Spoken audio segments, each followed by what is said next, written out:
OK, up next, it's this week's Lights, Camera Weddings, and our featured photographer is John Rahim.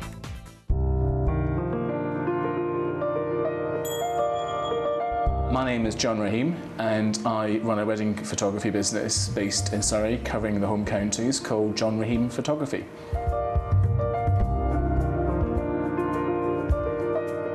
I've been kind of taking pictures and being a photographer for quite a long time. I kind of initially started taking pictures way back in the early 80s, and about 10 years ago started getting involved in wedding photography, whilst also kind of doing a day job as working as a kind of news stroke kind of music photographer as well at the same time, and it's just really kind of going from there. I try not to stage manage weddings, if at all possible.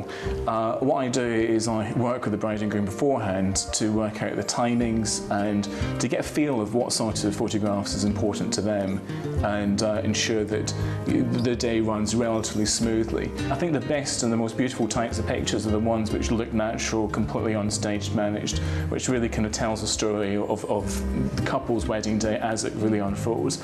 But it's also kind of quite interesting to point out that certain cultures are different. So, for example, Jewish weddings and Greek weddings and also Chinese weddings, they spend a lot more emphasis on the formal pictures and the family pictures and things like that, where with most English weddings actually they just want to have a couple of those kind of pictures for the album, but the rest of it they would just want to have something which typically you'd see within a magazine.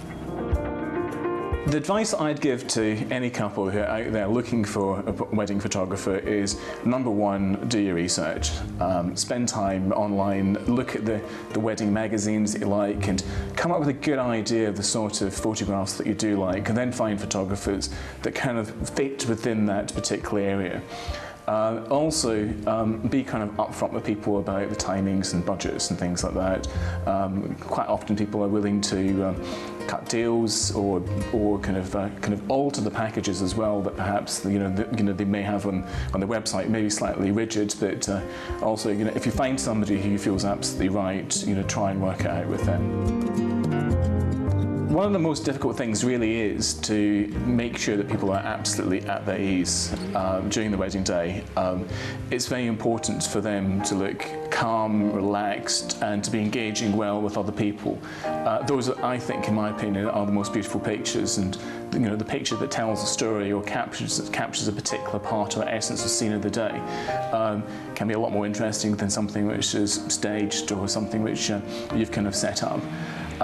The way that I tend to do that is actually by working with the couples beforehand. More often than not, I actually do pre-wedding shoots before the wedding day.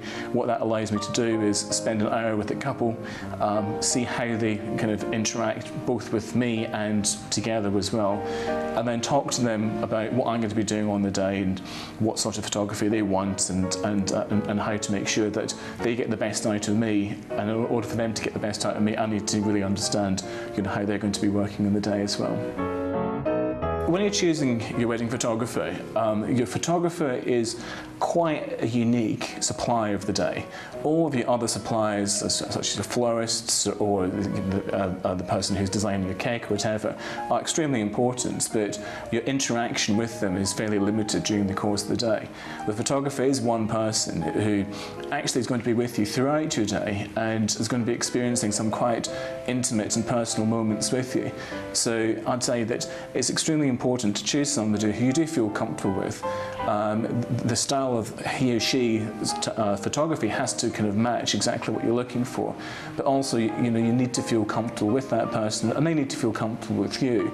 Otherwise, if there's any kind of tension, that's obviously going to come across in the photos.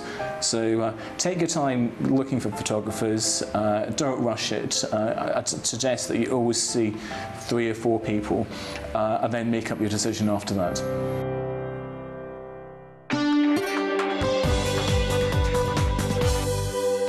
Absolutely stunning pictures there, John. Thank you so much. And if you're still looking for your dream wedding photographer, keep watching each week, as here on Wedding Breakfast we'll bring you the very best of what the UK has to offer.